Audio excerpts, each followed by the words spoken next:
done in the American Jobs Plan. In addition to all of that, he talked about other priorities for our community and therefore some pieces of legislation already passed the House or the Senate. The George Floyd Justice and Policing Act that we're optimistic will see some progress in a bipartisan way soon. Gun violence prevention bills, very popular across the country among gun owners and the rest. This is just only in the Congress of the United States is there objection, but there is bipartisanship or nonpartisanship on this subject across the country. H.R. 1, for the people. This is about our democracy. We must pass this legislation. We have in the House.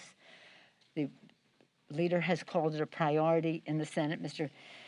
Schumer, and then what they did pass in the Senate, and we have to take up in the House, is the COVID-19 Hate Crimes Act, led by Mazie Hirono in the Senate, Grace Meng in the House. Then we'll take this up when we come back. The Equality Act, ending discrimination against the LGBTQ community, passed the House, popular in the country. Corporate America, by and large, supports the legislation. Let's just get that done. Immigration reform, as the president called for, Dreamers and TPS, et cetera. Let's just get popular across the country in a bipartisan way. Action to lower prescription drug prices. We've been working on this for almost a generation. It's time to do that. If we can pass the legislation to enable the Secretary to negotiate for lower prescription drug benefits, it will be an assist to America's working families. Overwhelmingly, in any poll that you take, the cost of health care is a challenge to America's working families because of the cost of prescription drugs. The Affordable Care Act, we have lowered the rate of increase of the cost of medical care, except for the cost of prescription drugs. These and other initiatives will be addressed by either one of our houses, as is appropriate, and the House is proud of the progress that we have made, and we are committed to ensuring that these bills become law. So again, 100 days. What a difference a day makes. What a transformation 100 days makes. Thank you, Mr. President. Especially thank you for making your speech, your presentation, such a triumph for women. Any questions? Yes, ma'am. Hi, good morning. You covered a lot of topics this morning on CBS. I want to ask about something that didn't come up about the House itself. Roughly, two questions. Roughly, what percentage of the House do you think is fully vaccinated right now? And then second, there has been some pushback, from both the right and the left about requiring social distancing and fully masked participants last night. Why not consider something like requiring that everyone be fully vaccinated? Why require masks at a time when public health officials want the message to be about vaccination? Well, public health officials still encourage wearing masks indoors. But your question is an excellent one that should be made to every member of Congress. We are guided by the Capitol attending physician and the sergeant at arms, but the science demands why we have masks on still. With more, as you rightly point out, with more vaccinations, we should be able to have shorter period of time for voting so that we, if we're all vaccinated, still with a mask inside, but nonetheless. Perhaps when we are speaking would be a time we could, as you did, take down the mask, but so far that's not what we can do.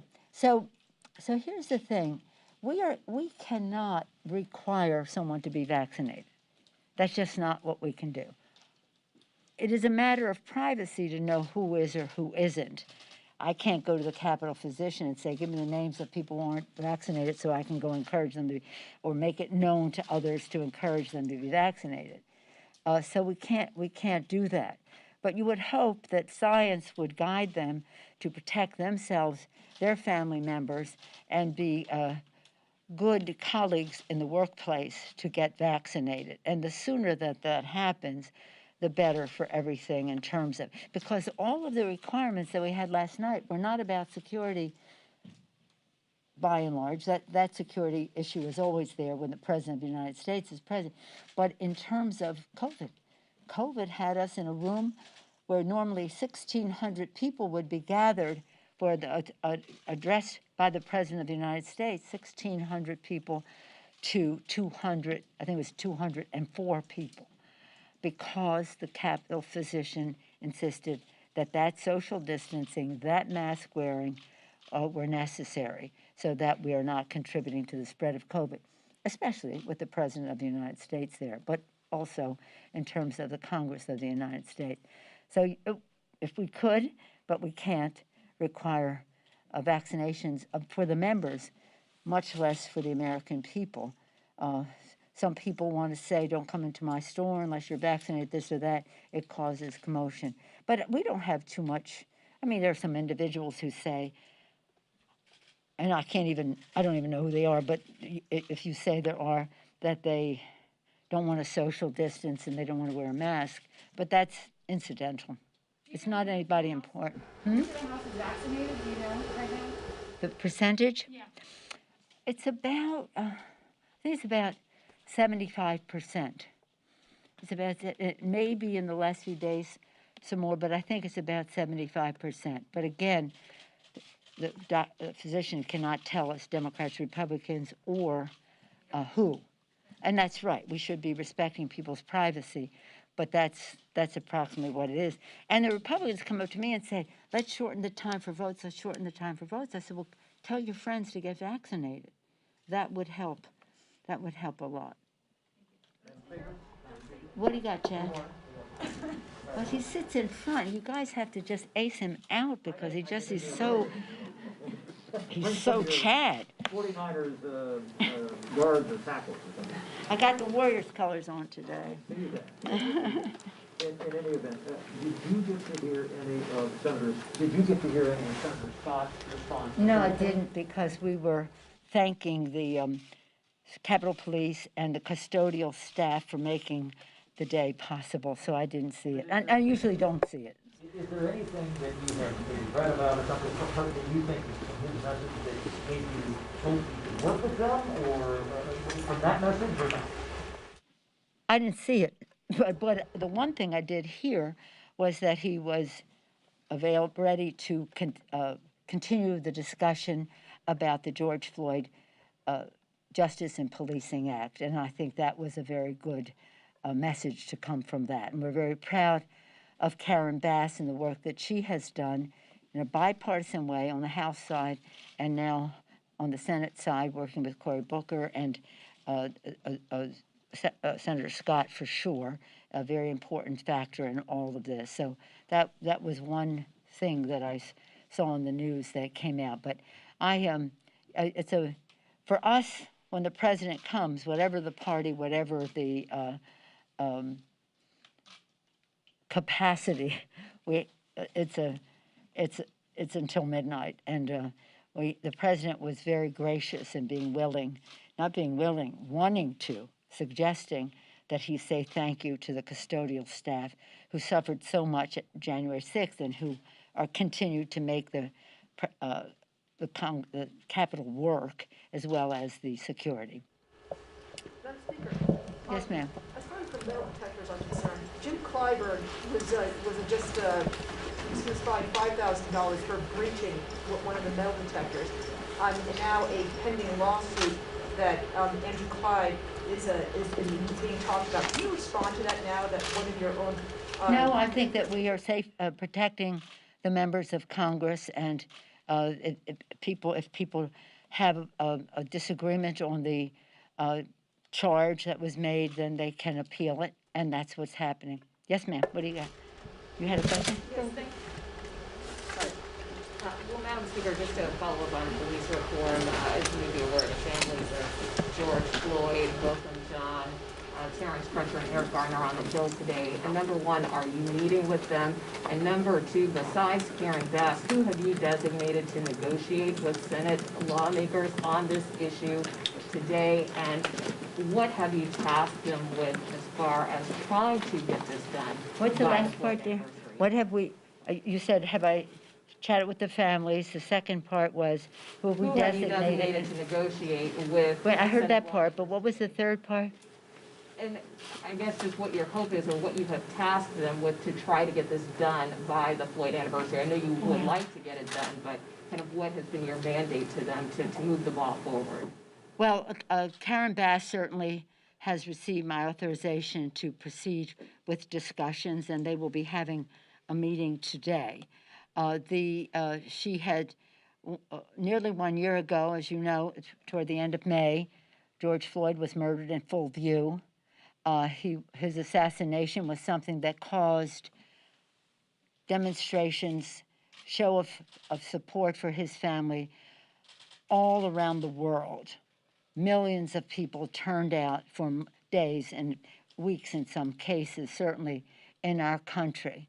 Beyond the Congressional Black Caucus leadership, it was spontaneous. It was organic. People turned out. And in that period of time, by like the second week of June, Karen Bass introduced her legislation. At that time, when it came for the hearings, I met with the family, and at that time they said to me, Madam Speaker, will you name the bill for our brother? It will mean so much to his daughter. And I said, well, we will name the bill for your brother. We will name it for George Floyd if it is worthy of his name. We then went through the committee process. By a month, 4 weeks or so after the death of George Floyd, the bill passed the House. Nothing happened in the Senate. The bill came up again this year, and I met with the family again in preparation for it being passed in the House. I have spoken to them by phone. Because of COVID, we're limited in terms of actual meetings, but I have met with them in person, but most recently spoken to them by phone on the day, but actually right before the verdict and then after the verdict. So I have been in touch with them all along, though, long before COVID, but in the course of so many other sad deaths, I have met with the moms, many of the moms involved here. And of course, we serve with one, Lucy McBath. She lost her son. She's an inspiration to us in so many ways. And for years, we have been in touch with the families of victims, and we have promised them, in terms of victims of gun violence, that we will never give up until we pass legislation to stop gun violence. And that is, part of the tragedy of many of these moms who've lost their children, and some of it relates to need for justice in policing. We will bring it to the fore when we are ready, and we'll be ready when we have a good, strong bipartisan bill. And that is up to the Senate, and then we'll have it in the House because it'll be a different bill. Members are willing to bend on qualified immunity? We let them have their negotiation. The president, I thought, calibrated his remarks beautifully last night to say, let's continue the negotiation. Yes, sir. What do we got? We got, okay. I just wanted to follow up on that. I know you said will your members bend, but some of the more progressive members of your caucus have been pretty outspoken about how they don't like some of the compromises that are being floated. How confident are you that House Democrats, your margin is smaller at this point, that House Democrats will band together and pass something if it passes the Senate? Very confident. Yes, ma'am. Yes, ma'am. What do you see as the legislative path forward on prescription drugs? Do you envision that passing with other proposals in the American Family Plan? You're far away. Just a little bit louder. What do you see as the legislative path forward on prescription drugs, even though it was not included in the Family's Plan? Could you envision them passing together? Well, I have been, as I say, almost a generation advocating for enabling the secretary to negotiate for lower prices. I appreciate your question because it relates not only to a legislative agenda, but the kitchen table concerns of the American people, which is what our legislative agenda is how it prioritizes that. So there is big interest in our caucus, in the committee of jurisdiction, the committees of jurisdiction, as well among the leadership, that we want to see a path to that. What is in one bill or another is not really what is important. What is the path that we are on to accomplish what we need to accomplish, to do what we said for the people? We would lower the cost of health care by lowering the cost of prescription drugs. We would have lower health care costs, bigger paychecks by building the infrastructure of America in a green way, and we would have cleaner government by passing H.R. 1, the For the People Act. Those are still part of our agenda. In the rescue package, I guess we call it ARP now, but in the rescue package, we did a great deal to lower the cost of health care for America's working families. I'm so proud of what was done in terms of increasing the subsidies for ACA, so many more people, even 100,000 more signing up in the president's extended enrollment period, and I thank him for that. The bigger paychecks. It's really important to note that if you're going to build the infrastructure of America for the future, it's not just roads, bridges, mass transit, that's all very important. It's water systems, it's schools, it's housing, it's broadband, a very significant part of our package that might not have been 10, 20 years ago in a package. Should have been, but it wasn't. So as we go forward, if we're going to build back better, we have to do so with a strong workforce development piece. The personal infrastructure must be built in order for the physical infrastructure to involve everyone in its success. And that's why, whether it's women, minority, people of color, veterans, rural, Native American communities, as well as businesses, must be able to participate in all of that. So it is the question you ask is one that is very supported in our caucus, that we would negotiate for lower prices.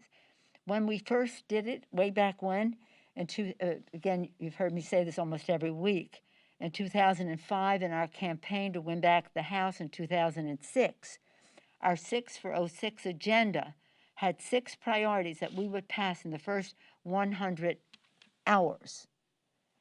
5 of them became law, 1 did not, because we didn't have 60 votes in the Senate, enabling the secretary to negotiate for lower prices for Medicare. Now we go beyond that, and that those lower prices would be lower prices in the private sector for America's families, not just those on Medicare. So this is a central issue for us. But we are all, to get back to your question, we are all united around what the president put forth last night. It was an agenda for the people. It addressed their concerns, and he did so extending the hand of friendship so that we could do this hopefully in a bipartisan way. But we must get it done. And the shared values that we have in our caucus enable us to discuss our enthusiasms, our exuberances, and see what emerges, and that's called Congress working its will. So I'm proud of every member of our caucus and their ability to weigh the equities in terms of a bill coming down the pipe. Unlike the Republicans who vote against the bill and then show up and take credit. Oh, I voted for restaurants. Oh, you didn't vote for restaurants to have a grant. You didn't. And so a number of them are trying to take credit for something they did not vote for.